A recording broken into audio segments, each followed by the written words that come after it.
परमेश्वर का पवित्र नाम और अधिक महिमा पाए। आज के वचन के लिए मैं प्रभु का धन्यवाद करता हूं और आप सभी का वचन की सेवा में मैं स्वागत करता हूं। आज के मनन के लिए भजन संहिता 66 के 18 और 19वें वाक्य को हम पढ़ेंगे।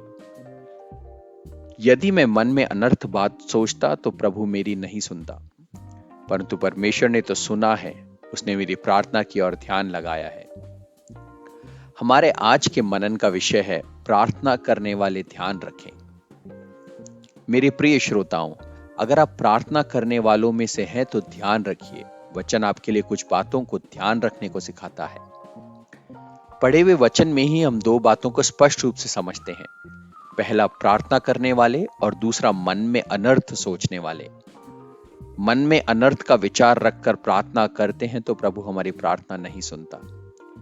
प्रार्थना में जाने से पहले अनर्थ के विचार को खुद से दूर कर दें और प्रार्थना में पश्चाताप के मन के साथ और क्षमा भाव के साथ आएं। नीति वचन 28वें अध्याय के 9वें वाक्य को अगर हम पढ़ें तो वहां लिखा है, जो अपना कान व्यवस्था सुनने से फेर लेता है उसकी प्रार्थना घृणित ठहरती है। अगर ऐसा है तो प्रार्थना जो व्यवस्था से अलग होकर की जाती है उनको प्रभु ना सिर्फ नकारता है पर उसे तुच्छ भी जानता है। इसलिए जो दूसरी बात हमें समझनी है वो ये है कि हमारी प्रार्थना प्रभु की व्यवस्था को मानते हुए होने पाए। यशायाह भविष्यवक्ता की किताब पहले अध्याय के 15वें, 16वें और 17वें वाक्य का मनन करें तो वहां पर भी यही लिखा है, अगर हम पवित्रता और मन फिराव के साथ प्रार्थना में नहीं आए हैं तो प्रभु उस प्रार्थना को नकार देता है। इसीलिए प्रार्थना करने वाले प्रियजनों, पवित्रता और वचन की व्यवस्था में प्रार्थना करो। लूका का सुसमाचार 18वां अध्याय उसका 9 से 14वें वाक्य को गौर करें तो वहां पर हम सीखते हैं कि प्रार्थना करने वाले अपनी गलतियों को स्वीकार कर प्रार्थना करें। अगर हम प्रार्थना में अपने आप को धर्मी बताकर और किसी और को दोषी ठहराकर प्रार्थना करते हैं तो प्रभु उस प्रार्थना को स्वीकार नहीं करता है।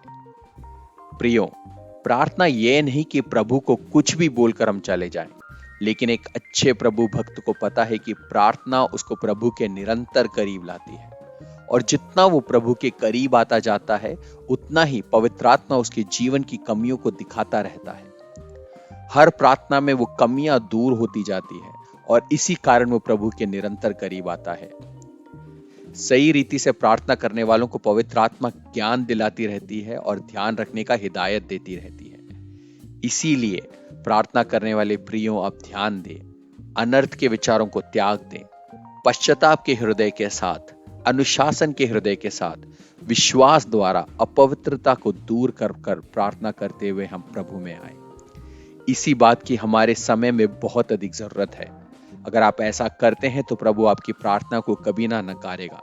जब आप हाथ फैलाकर उसके सामने जाएंगे तो आपको नजरअंदाज नहीं करेगा, पर इसी के विपरीत निश्चित रूप से प्रभु आपकी प्रार्थना को अपनी महिमा प्रकट करने के लिए उत्तर देगा। आप इन बातों पर विशेष गौर करें। आपका दिन अनुग्रहित हो। जय मसीह की।